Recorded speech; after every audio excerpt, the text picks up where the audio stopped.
Oi pessoal, meu nome é André Mazeron, sou sócio-diretor da Leverage Informática e esse é um replay do webinar que nós fizemos sobre conscientização de segurança eficaz. Vou começar com uma provocação. Será que vale a pena investir em conscientização de segurança? A sensação que a gente tem é que é como enxugar gelo. A gente treina os usuários, mesmo assim os incidentes de segurança continuam acontecendo. Um motivo para investir em conscientização de segurança é que isso pode ser obrigatório para o negócio. Organizações que são certificadas ISO 27001 ou estão sujeitas ao PCI DSS têm a obrigação, dentro dessas normativas, a fazer treinamento de Security Awareness para todos os colaboradores. No caso do PCI, por exemplo, isso tem que ser anual e na entrada dos novos colaboradores. Mas isso vai além da obrigatoriedade. A gente tem que fazer o que é necessário. Tem esse dado interessante aí de um relatório da Trustwave de 2014, com profissionais de segurança de informação, que mostra que as principais fontes de preocupação desses profissionais estão vinculadas a ataques que podem ter origem nos usuários finais. Temas como phishing, engenharia social, roubos e perdas de dados, e até mesmo ATPs, Advanced Persistent Threats, que muitas vezes vão começar via ataques de phishing também. Ou seja, se a gente conseguir trabalhar a causa raiz por trás desses incidentes, a gente vai ter uma melhora significativa na postura de segurança da organização. E, infelizmente, esses temas como phishing e engenharia social, eles de fato funcionam. Quando a gente faz, por exemplo, phishing assessment dentro da Leverage, enviando phishing simulado para os nossos clientes para mensurar a taxa de sucesso disso e como está o nível de percepção dos usuários em relação a esse problema, mesmo com phishing genérico, e aí a gente tem um exemplo real aí do lado, taxa de sucesso em torno de 10%. Se a gente simular um ataque do tipo Spear Phishing, que é customizado para usuários específicos, especialmente usuários-chave, essa taxa ela passa de 60%. Então, muitas vezes a gente vai entender que de fato os usuários não estão devidamente preparados para lidar com isso. E e-mail é apenas um dos múltiplos meios aos quais o usuário está sujeito quando a gente fala de temas de engenharia social, por exemplo. A gente pode ter situações por telefone, a gente pode ter presencial, ou seja, o atacante vai até o site da organização, tenta obter acesso físico. A gente tem as redes sociais que estão se tornando um canal cada vez mais importante de disseminação de ataques. A gente tem até mesmo aplicativos. Se o usuário não está preparado para lidar adequadamente com o tema da mobilidade, como é que a gente impede que ele baixe um aplicativo que pode ser potencialmente perigoso dentro do seu dispositivo, traga isso para dentro da empresa, conecte na rede corporativa, por exemplo. E a gente começa a ter até outras formas menos óbvias. Por exemplo, vou pegar esse exemplo do QR Code. Vamos imaginar que eu divulgue QR Codes por aí, que o usuário vai se sentir incentivado de alguma forma a pegar e escanear aquele QR Code e aquilo vai levar para um site de phishing. É fácil pensar numa campanha criativa que induza o usuário a fazer isso. E como ele não está enxergando o URL, é muito mais fácil ele ser ludibriado pelo site de phishing. Tem outros elementos que a gente poderia abordar também. Internet das coisas, o que significa que a gente vai ter novos dispositivos potencialmente perigosos sendo trazidos para dentro do perímetro da rede da organização. Mas por que os treinamentos de conscientização de segurança costumam falhar? Basicamente por esses três motivos. Foco nas regras, treinamento sem entediante e a falta de métricas. Agora nós vamos abordar cada um deles. Começando pela questão de foco nas regras. Precisa entender que conscientização de segurança não é a mesma coisa que repasse de procedimentos. Você tem a política de segurança da organização, você se orgulha dela, deu trabalho de fazer, deu trabalho para aprovar, etc. Ela precisa ser repassada para os usuários. Mas o treinamento de conscientização de segurança não é o momento para isso. O treinamento de conscientização de segurança, ele tem por esse objetivo, fazer o usuário entender as consequências e o impacto das ações que ele pode ter, tanto para ele quanto para o negócio. Não é sobre regras e procedimentos. Se a gente não trouxer o lado pessoal para o treinamento, o usuário vai se sentir pouco motivado a prestar atenção no que está acontecendo e a agir em cima disso. Então, conscientização de segurança é sobre abrir a cabeça das pessoas para o tema da segurança.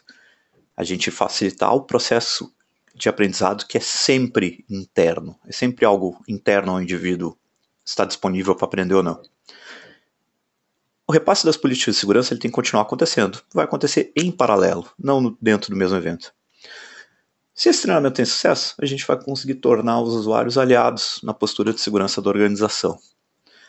A gente faz isso chamando a atenção dos usuários para os riscos, e não sobre as punições, que de novo remete ao tema das políticas, onde essas punições vão estar escritas. A gente não pode deixar de fora time executivo também. Se o time executivo não está preocupado com o tema da conscientização de segurança, o nosso programa de conscientização não vai à frente. A gente precisa ter o apoio da alta administração. E frequentemente a gente se foca muito nos usuários, acaba deixando a equipe de TI de lado. Não necessariamente só porque a pessoa é de TI, ela está preparada para lidar com as ameaças atuais de segurança, já que isso variam bastante ano após ano. Então, tem que incluir o time de TI também na conscientização de segurança. Outro ponto de falha é que o treinamento muitas vezes é entediante. Por que isso? Muito texto, muito formalismo, muitos jargões técnicos e duração inapropriada. E a gente precisa entender como é que funciona o processo de aprendizado para conseguir melhorar a nossa forma de repassar esse treinamento. Aí estão as 4 fases principais do processo de aprendizado. Nós não vamos ter tempo aqui de explorar em profundidade cada uma delas, mas alguns conceitos-chave. Primeira coisa é entender como é que funciona a atenção das pessoas. Isso é bem importante e essa é uma dica que não vale só para a conscientização de segurança, vale para qualquer palestra, apresentação que a gente vai fazer. Um adulto, em média, vai ter 20 minutos de atenção continuada, quando ele está prestando atenção numa palestra, numa aula, o que seja. Depois disso é difícil a pessoa conseguir manter o mesmo nível de atenção. O nível de atenção vai cair, tem um tempo de dispersão aí, e esse tempo de dispersão ele vai ser seguido por um momento de reforço na atenção, que não necessariamente volta para aquele mesmo pico, salvo ter alguma coisa muito interessante acontecendo lá na frente. E a gente vai ali oscilando entre atenção e dispersão. Esse ponto é fundamental. Se a gente faz o treinamento longo e a gente faz o treinamento monótono, essa dispersão ela vai ser muito grande e a retenção de conhecimento vai ser muito baixa. Então a gente tem que trabalhar com a duração adequada do treinamento e tornar o treinamento interessante. Como é que a gente torna o treinamento interessante? A gente precisa fazer o usuário se relacionar com aquilo. Então, aproveitar conhecimento pré-existente que ele tenha, trazer analogias, histórias que façam ele entender via conhecimento que ele já tem. O que a gente quer dizer com segurança de informação? Evitar jargões técnicos, tornar o mais interativo possível e repassar aquele monte de coisa que a gente quer ensinar para ele sobre segurança de informação em blocos de conhecimento que ele consiga, de fato, administrar e processar. Para reforçar o armazenamento dessa informação, a gente precisa fazer algumas ações de reforço. Seja via outros métodos, e aí a gente dá um exemplo, por exemplo, sei lá, flyer que a gente vai divulgar periodicamente. Isso é algo que a gente faz dentro do programa continuado de conscientização de segurança para as organizações. Ou mesmo o tema que eu já comentei, a parte de phishing assessment. Então, treinamos o usuário que ele não deve clicar em e-mail de phishing, agora vamos mensurar se ele está fazendo isso na prática. Vamos mandar phishing para ele e ver como é que ele reage. E usar aquele momento como uma ação de reforço sobre o tema da importância do cuidado com phishing.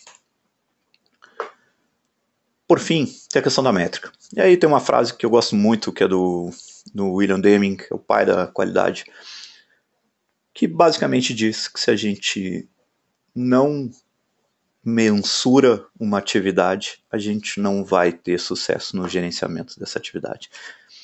Ou seja, se a gente não estabelecer métricas para o nosso programa de conscientização de segurança, a gente não vai saber se ele está sendo eficaz ou não. E qual é a única métrica de fato confiável e adequada para o programa de capacitação de segurança? É o aumento do número de incidentes suspeitos reportados. Ou seja, o usuário detectou que algo estranho está acontecendo, entrou em contato com a TI ou com a área de segurança para dizer, olha, recebi um e-mail suspeito, recebi uma ligação suspeita e assim por diante. Esse é o resultado realista que a gente espera do programa de capacitação de segurança. E isso é a base para as métricas que nós vamos criar para gerenciamento desse programa. Mas quando a gente fala desse tema de reporte de incidentes, mais alguns cuidados que a gente tem que ter. Principalmente com aqueles pontos de baixo ali. Se esse processo de reporte de suspeita de incidente de segurança vai ser um problema para o usuário, então ele não vai fazer.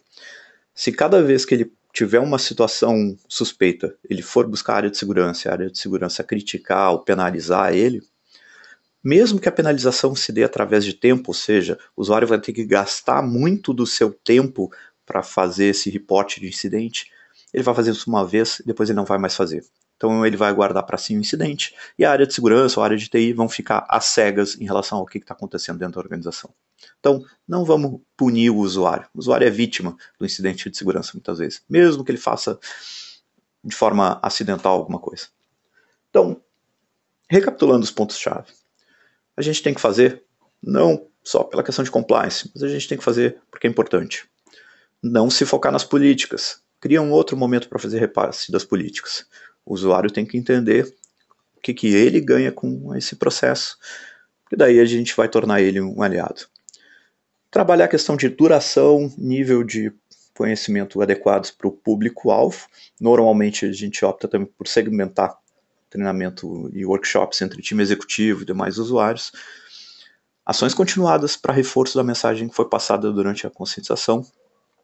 Isso pode incluir o tema de phishing assessment e criar indicadores para mensurar o resultado desse trabalho. Como é que a Leverage pode ajudar vocês nisso?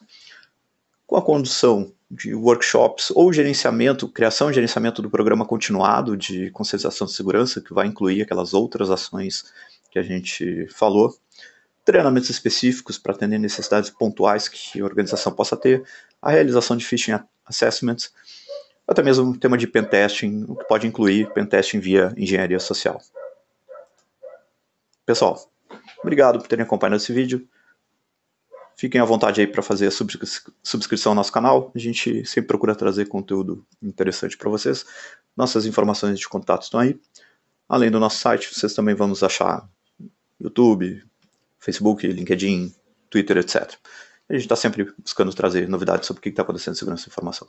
Um abraço e até a próxima.